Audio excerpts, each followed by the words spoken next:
ಅವ್ರಿಗೊಂದು ಒಳ್ಳೆ ವಿಡಿಯೋ ಮಾಡ್ತೀವಿ ಅಲ್ಲಿದ್ದಾರಲ್ಲ ಏನಿಲ್ಲ ಬಂದಾಗ ಏನು ಹೇಳೋಕ್ಕಾಗಲ್ಲ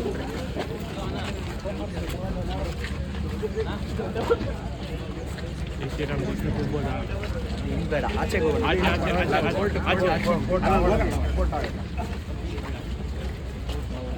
ಇವರಲ್ಲಿ ವಕೀಲರಲ್ಲಿ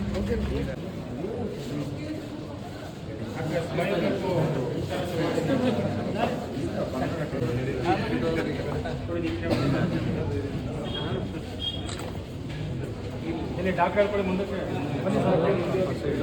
ಅಲ್ಲೇ ಒಂದೇ ನಿಮಿಷ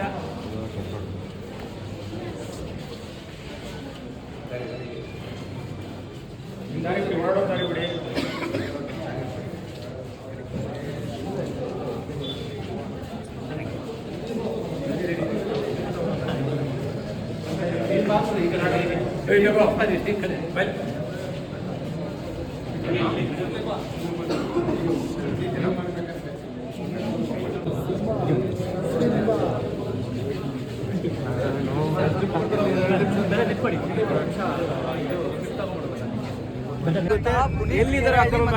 ಅವರ ತಂಡ ಏನಿದೆ ಆ ತಂಡದ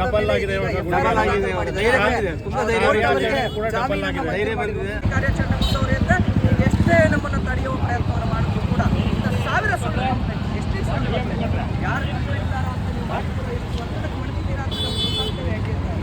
ಮಾಧ್ಯಮದವರಿಗೂ ಗೊತ್ತು ಅವತ್ತು ಬಂದಿದ್ದವರಿಗೆ ದೂರು ಕೊಟ್ಟಂತ ವ್ಯಕ್ತಿ ಸ್ಥಳದಲ್ಲಿರಲಿಲ್ಲ.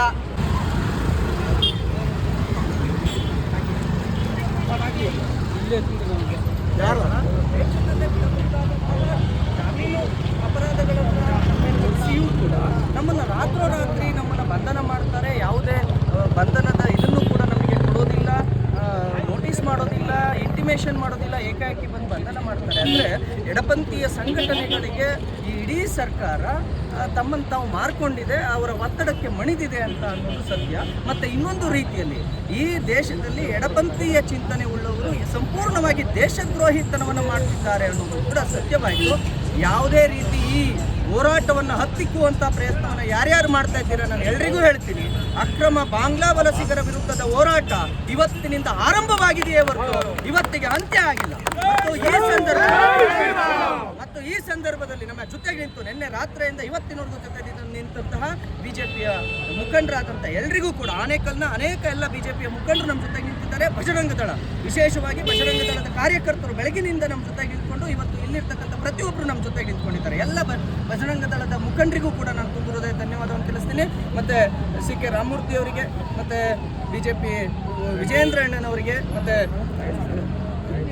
ನಾರಾಯಣ ಸ್ವಾಮಿ ಅವರಿಗೆ, ಮತ್ತು ಹಾಗೆ ಸಿ ಟಿ ರವಿ ಅಣ್ಣವರು ಕೂಡ ಇದು ಮಾಡಿದ್ರು. ಅವ್ರಿಗೂ ಎಲ್ಲರಿಗೂ ಕೂಡ ಅವರಿವರೆಂದೇ ನಮ್ಮ ಜೊತೆಗೆ ನಿಂತ ಜನಜಾಗೃತಿ ಆಗಿರ್ಬೋದು, ಎಲ್ಲ ಸಂಘಟನೆಯ ಮಿತ್ರರಿಗೆ ನಾನು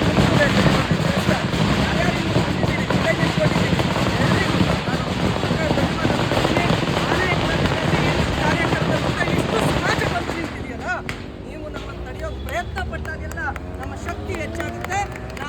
ನಿಮಗೆ ಇನ್ನೂ ಜಾಸ್ತಿ ಕಾರ್ಯಾಚರಣೆಯನ್ನ ಮಾಡ್ತೀರಾ.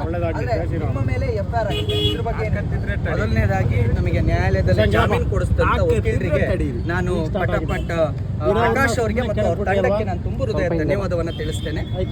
ಮತ್ತೆ ಈ ರೀತಿ ಮಾಡ್ತಾನೆ ಇದ್ದಾರೆ.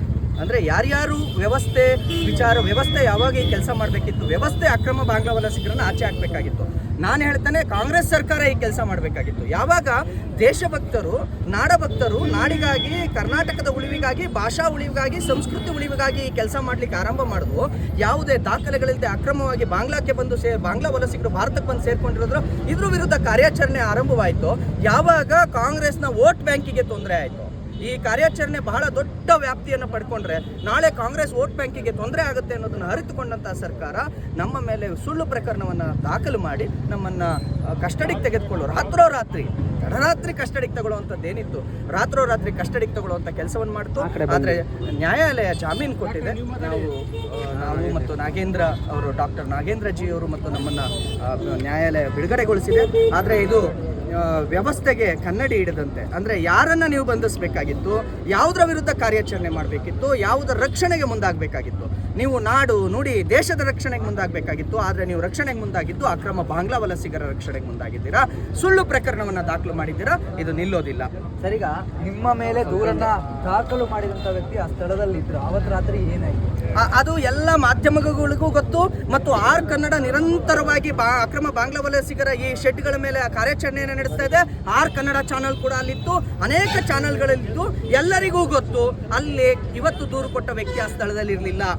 ಆದರೆ ದೂರುಗಳನ್ನು ಬೇಕಂತ ಹೇಳಿ ಆತನ ಮೇಲೆ ಒತ್ತಡ ಹಾಕಿ ತೆಗೆದುಕೊಳ್ಳಲಾಗಿದೆ. ಇದು ನ್ಯಾಯಾಲಯದಲ್ಲಿ ನಾವು ಇದನ್ನು ಪ್ರಕರಣವನ್ನು ನಾವು ಇತ್ಯರ್ಥ ನ್ಯಾಯಾಲಯದಲ್ಲಿ ಆಗುತ್ತೆ. ನಾವು ನ್ಯಾಯಾಲಯದ ಮುಂದಿದ್ದೀವಿ. ಸತ್ಯಾಸತ್ಯತೆಯನ್ನು ನ್ಯಾಯಾಲಯ ಪರಿಶೀಲಿಸಿ ನಮಗೆ ನ್ಯಾಯ ಕೊಡಿಸುತ್ತೆ ಅನ್ನೋದು ನಮ್ಗೆ ಆತ್ಮವಿಶ್ವಾಸ ಇದೆ. ಎಲ್ಲೋ ಒಂದು ಕಡೆಯಲ್ಲಿ ಪುನೀತ್ ಕೆರೆಹಳ್ಳಿ ಟಾರ್ಗೆಟ್ ಆದ್ರ ಇದು ಪುನೀತ್ ಕೆರೆಹಳ್ಳಿ ಮತ್ತು ವೈಯಕ್ತಿಕವಾಗಿ ಟಾರ್ಗೆಟ್ ಅನ್ನೋದಕ್ಕಿಂತ ಅಕ್ರಮ ಬಾಂಗ್ಲಾ ವಲಸಿಗರ ವಿರುದ್ಧ ಯಾರೇ ಧ್ವನಿ ಎತ್ತಿದ್ರು ಟಾರ್ಗೆಟ್ ಮಾಡ್ತಾರೆ. ಇದು ಬಹಳ ದೊಡ್ಡ ಆಂದೋಲನ ಆಗಬೇಕು. ಇದು ಪುನೀತ್ ಕೆರೆಹಳ್ಳಿದು, ನಾಗೇಂದ್ರ ಸರ್ದು ಅಥವಾ ಯಾರ್ದು ಅಲ್ಲ. ಇದು ಅಕ್ರಮ ಬಾಂಗ್ಲಾ ವಲಸಿಗರು ಇಲ್ಲಿ ಬಂದಿರೋದ್ರಿಂದ ಏನಾಗ್ತದೆ, ಬರೀ 3,000ಕ್ಕೆ ಅಪಾರ್ಟ್ಮೆಂಟ್ನಲ್ಲಿ ಕೆಲಸಕ್ಕೆ ಹೋಗ್ತಿದ್ದಾರೆ. 3,000ಕ್ಕೆ ಇಲ್ಲಿ ನಾವುಗಳು ಬಂದು 10,000 ರೂಪಾಯಿ ಪೇಮೆಂಟ್ ಮಾಡೋ ಜಾಗದಲ್ಲಿ ಎಲ್ಲಿಂದನೂ ಅಕ್ರಮವಾಗಿ ಬಂದಿರತಕ್ಕಂಥ ವಲಸಿಗರು 3,000ಕ್ಕೆ 5,000ಕ್ಕೆ ಕೆಲಸಕ್ಕೆ ಹೋದ್ರೆ ನಮ್ಮ ಕೆಲಸವನ್ನು ಕಿತ್ಕೊಳ್ತಾ ಇದ್ದಾರೆ. ನಮ್ಮ ಕನ್ನಡಿಗರ ಅನ್ನವನ್ನು ಕಿತ್ಕೊಳ್ತಾ ಇದ್ದಾರೆ. ಭಾಷಾ ಅಭಿಮಾನ ಇಲ್ಲದಂತಾಗಿದೆ. ಇವತ್ತು ಇಲ್ಲಿ ಈ ಮಟ್ಟದ ವ್ಯವಸ್ಥೆ ಇರುವಾಗ ಟಾರ್ಗೆಟ್ ಕೇವಲ ನಾನಲ್ಲ, ಟಾರ್ಗೆಟ್ ಕರ್ನಾಟಕವಾಗಿದೆ, ಟಾರ್ಗೆಟ್ ಕನ್ನಡವಾಗಿದೆ, ಟಾರ್ಗೆಟ್ ನಮ್ಮ ಇಡೀ ಹಿಂದೂ ಸಮಾಜವಾಗಿದೆ. ಟಾರ್ಗೆಟ್ ಪುನೀತ್ ಕೆರೆಹಳ್ಳಿ ಒಬ್ಬ ಅಲ್ಲ. ನಾನು ಫ್ರಂಟ್ ಲೈನಲ್ಲಿ ಇದ್ದೀನಿ ಅಂತ ಅಂದರೆ ಅವರ ಮೊದಲ ಗುಂಡು ನನಗೆ ತಾಗುತ್ತಷ್ಟೇ. ಅವರು ನನ್ನನ್ನು ಗುರಿ ಇಟ್ಟು ಹೊಡೆದದ್ದಲ್ಲ, ಇಡೀ ಸಮುದಾಯವನ್ನು ಗುರಿ ಇಟ್ಟು ಹೊಡೆದಿದ್ದು, ಇಡೀ ನಾಡನ್ನು ಗುರಿ ಇಟ್ಟು ಹೊಡೆದವ್ರೆ. ಯಾರು ಅಕ್ರಮ ಬಾಂಗ್ಲಾ ವಲಸಿಗರಿದ್ದಾರೆ ಅವ್ರ ಪರವಾಗಿ ಇವರು ಇದ್ದಾರೆ ಅನ್ನೋದು ಸತ್ಯ. ಈಗ ಕೇಸನ್ನು ಹಾಕಲು ನಿಮ್ಮನ್ನ ಒತ್ತಿಗೆ ಪಡೆಯುವಂಥ ಕೆಲಸ ಆಯಿತು. ಕೋರ್ಟ್ ನಿಮಗೆ ಬೇಲನ್ನು